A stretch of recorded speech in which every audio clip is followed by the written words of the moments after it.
Olá pessoal do canal Paraíba no Passado. Nos encontramos hoje aqui na cidade de Igaraçu, onde vamos estar visitando antigos prédios históricos.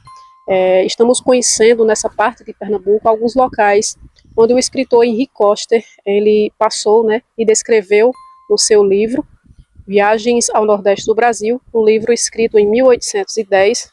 E esse livro a gente tem feito os roteiros dos locais onde ele passou. Então a gente vai ter vários prédios históricos aqui, inclusive um museu que a gente vai estar mostrando daqui a pouco para vocês. E também a igreja mais antiga do Brasil fica aqui na cidade de Igaraçu. Olá, me chamo Isaac Melo, sou diretor e arqueólogo do Museu Histórico de Igaraçu e nossa instituição abriga um acervo que tenta contar a história do município, especialmente através de alguns artefatos que remetem aos engenhos, às igrejas e de algumas comunidades tradicionais que aqui viveram. O museu é composto por 3 casas do século XVIII que foram unificadas em 1972 para formar o complexo atual do museu. Aqui à minha esquerda nós observamos um retrato da pintora pernambucana Annelise Tuliola, que desenhou o engenho Monjope. Ele é um engenho tombado a nível estadual, pelo governo do estado de Pernambuco, por ser o único da região metropolitana do Recife que ainda apresenta esses elementos arquitetônicos tradicionais de um engenho do período colonial, que são a Casa Grande, a Senzala, a Capela e a Moita. Nessa imagem podemos ver a Casa Grande e a Capela, atrás de uma árvore ali a Moita, e a região, se pudéssemos projetar essa imagem para cá da Senzala, fica bem mais para cá, na direção mais ou menos onde eu estou. Estamos agora na sala de arte sacra do nosso museu histórico. E bastante desses objetos que adornam, que preenchem essa sala, são oriundos dos engenhos de Igaraçu. Eu destaco esses oratórios do século XVIII, que são esculpidos em cedro, um material preferencial para essa arte sacra que se fazia naquele período e que eram presentes nas casas grandes. Apesar de existir uma capela bem próximo da área da Casa Grande, essa questão espiritual e de fé católica especificamente levava à construção, à manutenção desses oratórios nas próprias casas grandes. E aqui nós também temos na sala de arte sacra esses objetos que vieram da região do antigo povoado de Pasmado. Esse povoado, que segundo o historiador Pereira da Costa, era um antigo aldeamento indígena do século XVI, a gente não tem certeza dessa informação, mas é um relato, uma informação que ele coloca naquele livro chamado Anais Pernambucanos, e que persistiu até o século XX, e teve um momento de bastante auge até territorial, e de volume de pessoas, o povoado de Pasmado, que foi aos inícios do século XIX, quando o Henri Koster, inclusive, passa por lá, relata no seu livro, Viagens ao Nordeste. E aqui no museu nós também possuímos essa cultura material das senzalas. Um exemplo é essa cadeira aqui, confeccionada em Aroeira, que pertenceu à senzala do engenho Araripe do Meio, e outros objetos de casa de farinha, que foram um produto fundamental para a alimentação dos moradores. São pilões aqui, e esse objeto é um fuso de casa de farinha, que servia para esmagar a mandioca, retirar aquele líquido venenoso, para que ela pudesse ir para o forno e se transformar na farinha que é consumida. E aí, além desses elementos dos engenhos, nós possuímos artefatos bélicos, um sabre, um bacamarte, baionetas e um pouco de um acervo arqueológico que foi conseguido por doação, especialmente de um arqueólogo bem famoso a nível brasileiro, chamado Armand François Laroche, que na década de 50 fez prospecções aqui na região e doou o resultado dessas prospecções aqui para o nosso museu histórico, e desde então nós salvaguardamos esse material. Uma peça, um material com bastante destaque no nosso acervo, que chama bastante atenção, é esse canhão do século XVIII, oriundo do Forte Orange de Itamaracá. Igaraçu, no passado, era bem grande, ela abrangia diversos municípios, indo até onde hoje se localiza Taquaritinga do Norte. E até 1962, Itamaracá era domínio de Igaraçu, era parte do território de Igaraçu. E quando o museu foi fundado, em 1954, nesse processo de aquisição de acervo, conseguiu-se trazer esse canhão para cá. né? Um dos materiais que se destacam, né, uma parte do nosso acervo que se destaca na instituição, são alguns dos marcos que delimitavam esse centro da Vila de Igaraçu, né? Nós temos 3 aqui, esse é um deles. E para que eles serviam?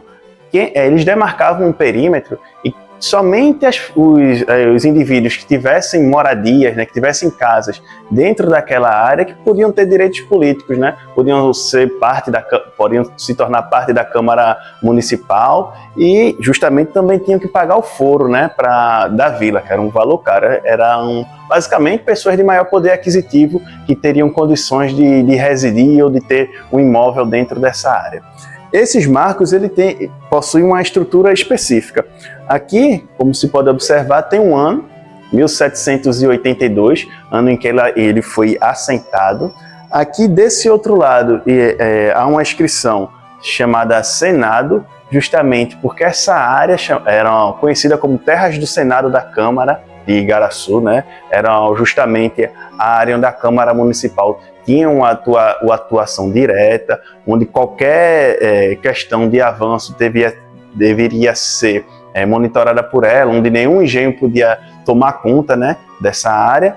E aqui, numa face, nós temos o B de Brasil, que era parte do Império Português, onde esse marco estava inserido, e desse outro lado, um R de rumo, que é a parte mais importante dessa estrutura toda. Se essa face fosse prolongada em linha reta, você conseguiria encontrar um outro marco, né, seguindo em linha reta, e com 3 ou mais você consegue marcar o polígono que delimitava essa referida área das terras do Senado. O nosso museu funciona de segunda a sexta, de 9 às 15, e nos finais de semana, das 8 às 13 horas. Em dias de feriado, é de 8 às 12, né? Peço que todos venham nos visitar, que serão muito bem recebidos. E vamos seguindo aqui para a gente conhecer a parte interna da igreja de Santos Cosmo e Damião, que preserva muita coisa ainda original. Logo de início aqui a gente tem essas belas portas originais da época. Como também alguns púlpitos, pias batismais originais e também o altar-mor. Essa, como eu falei, é considerada a igreja mais antiga do Brasil, né? A vila de Igaraçu, ela foi criada em 1535 e essa foi a primeira igreja erguida aqui na vila. Aqui na lateral existe a sacristia e vejam só esse baú que encontramos aqui na sacristia dessa igreja. Que peça belíssima! E nessa parte aqui da igreja de Santos Cosmo e Damião, encontramos esse ossuário, onde foram colocados essas lápides que foram transferidas aqui do altar-mor e também da nave da igreja. E são vários, com diversas datas e famílias importantes aqui do estado de Pernambuco, né? Encontramos aqui logo de início essa aqui que seria do Silvino Horácio Teixeira do Amaral, falecido em 30 de dezembro de 1918. Logo aqui abaixo mais uma lápide, lembrando que essas lápides eram conhecidas como carneiros, né, na época. Não era conhecido como lápides nem mausoléu, e sim como carneiros. Aqui encontramos mais essa que seria de Severino Alves Bezerra, de 1894 a 1913, e são diversos, de várias famílias, e que foram transferidas, como falei, do interior da igreja para cá, para essa lateral, e se transformou numa espécie de ossário.